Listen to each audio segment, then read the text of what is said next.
I earnestly ask myself how all those more or less historical or dramatic pictures shown in the French salon can compete with the screen of any cinema.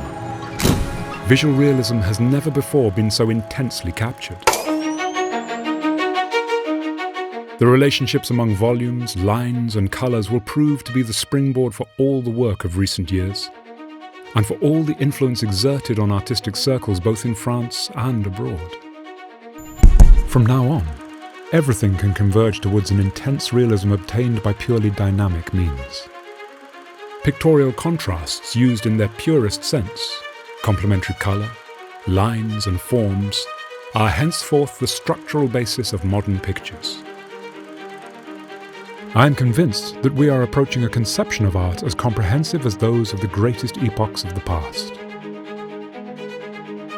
The portrait painter is dying out, and the genre and historical painters will die out too, not by a natural death, but killed off by their period.